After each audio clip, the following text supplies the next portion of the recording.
Hello mga kaosang, tayo ay magluluto ng chicharon with chef.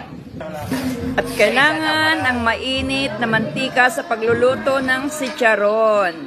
At habang pinapainit ni chef ang mantika, ayan, nagiging white na siya.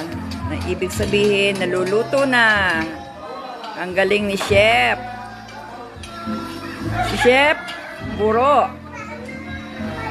Ayun, malapit nang maluto ang chicharon. Ayan na po ang finished product natin, ang chicharon.